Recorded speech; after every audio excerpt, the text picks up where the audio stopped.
పూర్తి స్థాయిలో నన్ను భయభ్రాంతులకు గురి చేసేదానికి అన్ని విధాలుగా అన్ని రకాలుగా నన్ను ఇబ్బందులు పెట్టేదానికి ఇది కూడా ఒక కుట్ర లాంటిదే. అయితే దీంట్లో పూర్తి స్థాయిలో నా మీద పక్కా స్కెచ్తో నన్ను జైలుకు పంపడం జరిగింది. అసలు ఎర్రగుంట్ల స్టేషన్లో ఏ పాపని కానీ ఎవరిని కూడా నేను కిడ్నాప్ చేయలేదు.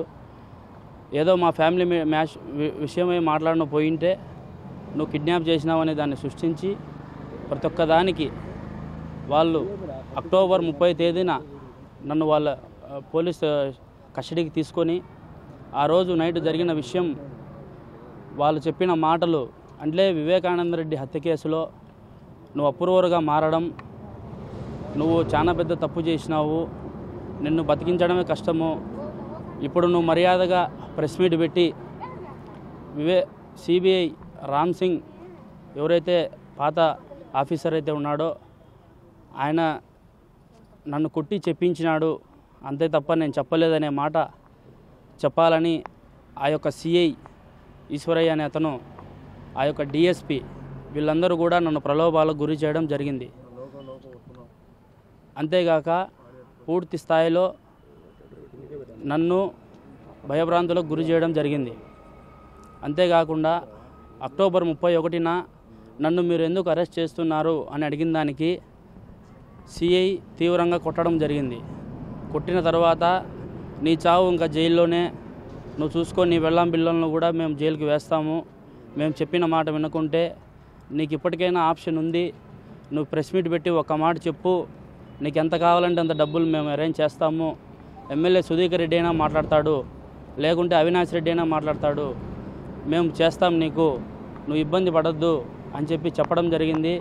ఆ యొక్క మాటలను నేను తిరస్కరించిన ప్రతి ఒక్కరిని నేను ఒకటే వేడుకుంటానా, ఈరోజు నేను అప్రూవర్ కావడం ఎలా తప్పు అవుతుందని నేను అడుగుతాడా. ఒక తప్పు చేసినప్పుడు దాన్ని పశ్చాత్తాపడి నేను అప్రూవర్ అయినా, నేను అప్రూవర్ అయినది కూడా వైఎస్ జగన్మోహన్ రెడ్డి గవర్నమెంట్లోనే నేను అప్రూవర్గా మారడం జరిగింది. అయిన తర్వాత ఒకవేళ వాళ్ళు నిజంగా తప్పు చేయకుండా ఉండింటే జగన్మోహన్ రెడ్డి ఆ బొద్దే ఇతను దస్తగిరి చెప్పడం తప్పుడు సాక్ష్యం చెప్పినాడు, తప్పుగా మాట్లాడుతున్నాడు అని చెప్పి ఆ రోజే ప్రెస్ మీట్ ఎందుకు పెట్టలేదని అడుగుతాడా. అంతేకాకుండా జగన్మోహన్ రెడ్డి కోర్టుకు ఎందుకు వెళ్ళలేదు, అప్పుడే నా మీద యాక్షన్ తీసుకొని నేను అడుగుతాడా.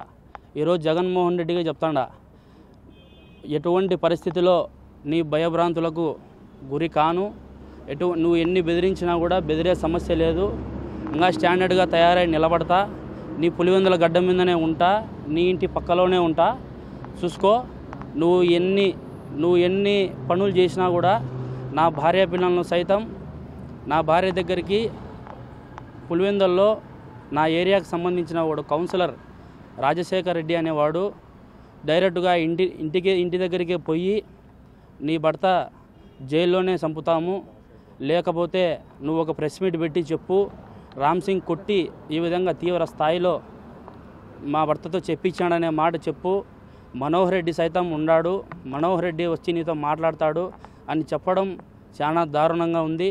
అంతేకాకుండా పూర్తి స్థాయిలో వీళ్ళు ఎలాగైతే అనుకుంటున్నారో, అంటే ఇంతకుముందు వివేకానంద రెడ్డి హత్య చేసి దాన్ని సానుకూలంగా చేసుకొని ప్రజలను అమాయకులను చేసి పూర్తి స్థాయిలో ఓట్లు వేయించుకోవడం జరిగింది.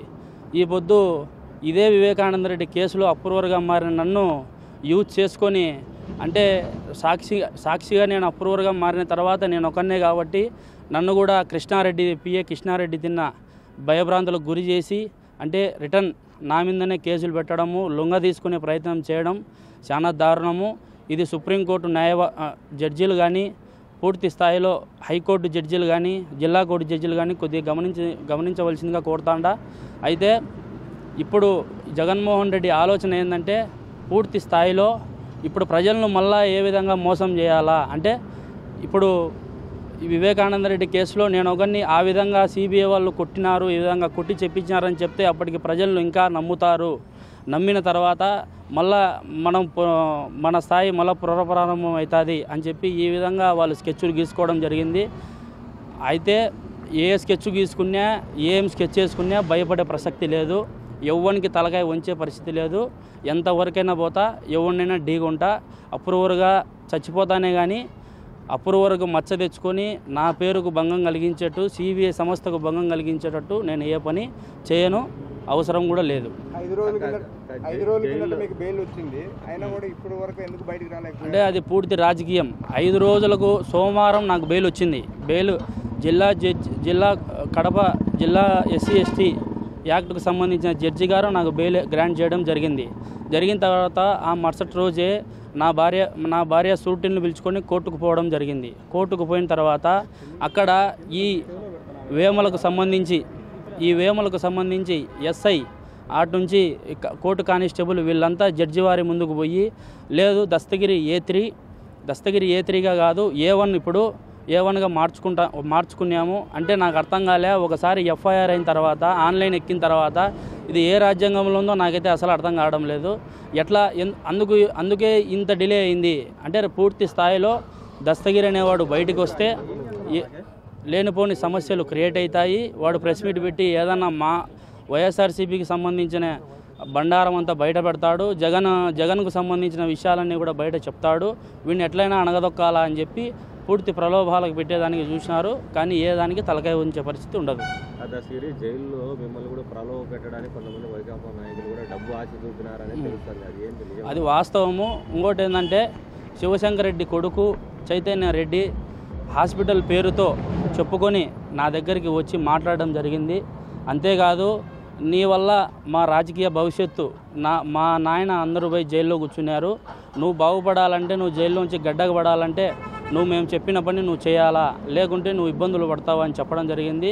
నువ్వు ఏం చేసుకున్నా కూడా నేను భయపడే పరిస్థితి లేదు, నాకు ఏం ఇబ్బంది లేదు, నువ్వు ఏం చేసుకుంటావు నీ చేతనైన కాడికి చేసుకో అని చెప్పడం జరిగింది. అంటే ఎంత డబ్బు ఆశ చూపించారు అంటే ఇప్పుడుండే పరిస్థితిలో అంటే వాళ్ళు ఇది రాజకీయంగా మళ్ళా, ఎందుకంటే ఇప్పుడుండే మూమెంట్లో అవినాష్ రెడ్డికి ఓట్లు అడగకపోతే ఓట్ల బదులు రాళ్ళేసే పరిస్థితి, జగన్మోహన్ రెడ్డికైనా అవినాష్ రెడ్డికైనా రాళ్ళేసే పరిస్థితి. ఇప్పుడు మీ వివేకానంద రెడ్డి హత్య ఎవరు చేసినారనేది నువ్వు చెప్పు క్లారిటీగా. ఏదైతే సిద్ధం సభ పెట్టి అన్ని విధాలుగా అందరికీ మంచి చేసినా అని మాట్లాడుతున్నాడు జగన్మోహన్ రెడ్డి, అదే సభలోనే జవాబు చెప్పమను జగన్మోహన్ రెడ్డిని. వివేకానంద రెడ్డి కేసు ఒక లైన్ వదలమను సాల్. ఇంకా అంత మాత్రం ఎవరికి అర్థం కాదు, ఎవరు చేసినది, ఎక్కడ చేయించినది, ఎవరితో చేయించినది అంతా క్లియర్గా సిబిఐ సంస్థ విచారణ జరుపుతుంది. సిబిఐ సంస్థ మీద పూర్తిగా బురద జల్లి వాళ్ళను పూర్తిగా ఇబ్బందులకు గురి చేసే పరిస్థితి తీసుకొస్తున్నారు ఈ వైకాపా గవర్నమెంటు. ఇది ఏదైనా కానీ జడ్జిలు సైతం ఈ సిబిఐ ఆఫీసర్లు సైతం దీనిపైన పూర్తి విచారణ చేసి వాస్తవాలను ఇంకా వెలికి తీయాలని కోరుతాను. మరిన్ని వీడియోస్ కోసం ఛానల్ ని సబ్స్క్రైబ్ చేయండి, లేటెస్ట్ అప్డేట్స్ కోసం వాట్సాప్ ఛానల్ ని ఫాలో చేయండి అండ్ లింక్ డిస్క్రిప్షన్ లో ఉంది.